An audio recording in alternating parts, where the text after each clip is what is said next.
এবং মন এই দুটি বিধানসভার নেতৃবৃন্দদের নিয়ে আমরা এই চালিতাছড়িতে আমরা বসেছি। এখানে এসে একটা চিত্র পরিষ্কার যে দীর্ঘ 17 বছর ধরে এই হরিণা চালিতাছড়া যোগাযোগের জন্য যে বড় মাধ্যম এই হরিণা চালিতাছড়া ব্রিজ, 17 বছর এই কাজ অসম্পূর্ণ। এই রাজ্যে একসময় বামফ্রন্ট সরকার ছিল, বর্তমানে বিজেপি সরকার। আমরা উভয় সরকারের কাছ থেকেই এই অঞ্চলের মানুষ যে নানাভাবে তাদের এই যোগাযোগ ব্যবস্থার অব্যবস্থার এটা সাক্ষী।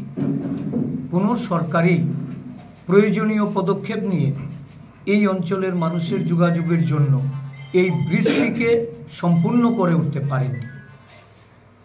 এটা জনগণের দাবি যে অবিলম্বে এই ব্রিজের এটাকে সম্পূর্ণ করে যোগাযোগের জন্য উন্মুক্ত করে দেওয়া। গত কয়েকদিন আগেও রাজ্যের যে বাজেট, এই বাজেট অধিবেশনে বাজেট পেশ করেছেন রাজ্যের অর্থমন্ত্রী, দীর্ঘ সময় বক্তব্য রেখেছেন।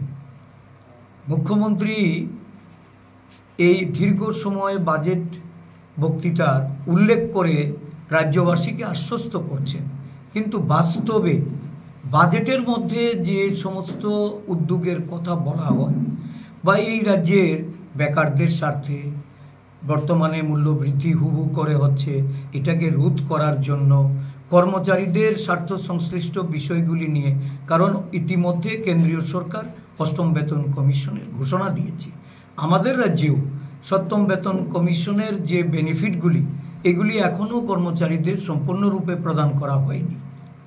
সেই অর্থে একটা সরকারের যে প্রতিশ্রুতি বিগত 2018 সালে ক্ষমতায় আসার আগে, এই প্রতিশ্রুতির বাস্তবায়ন আমরা দেখছি না। আমরা দেখছি না এই রাজ্যের আইন শৃঙ্খলার যে সুশাসনের কথা বলা হয়, এই সুশাসন মূলত আজকে এই রাজ্যে জনগণের দৈনন্দিন জীবনযাপনের ক্ষেত্রে একটা বিরাট অন্তরায় হয়ে দাঁড়িয়েছে। শাসক দলের সন্ত্রাস, ভয়মুক্ত পরিবেশ এই রাজ্যের মানুষ বিগত 7 বছরের বিজেপি শাসনে তাদের কাছে এটা পরিলক্ষিত হয়নি। গত কয়েকদিন আগেও সাবরুমের মতো জায়গাতে ডাইনি অপবাদ দিয়ে একজন নারীকে যেভাবে নির্যাতন করা হয়েছে, ঘটনা যাই হোক, অপরাধ কার সেটা বিচার হবে, কিন্তু আইন নিজের হাতে তুলে নেওয়া, এটা বিগত সরকারের সময়ে আমরা লক্ষ্য করেছি। বর্তমান সরকারও আমরা দেখছি একই কায়দায় এই দলীয় শাসন বা স্বৈরাচারী শাসনে তারা বিশ্বাস করে এই রাজ্যের শাসন ক্ষমতায় তারা সুশাসনের নামে এটাকে চালিয়ে যেতে চাইছে। কংগ্রেস তার তীব্র প্রতিবাদ করে। আমরা নারী নির্যাতনের ঘটনা নিয়ে, নারী খুন ধর্ষণের ঘটনা নিয়ে আমাদের মহিলা কংগ্রেস রাজ্য জুড়ে কর্মসূচি করছে।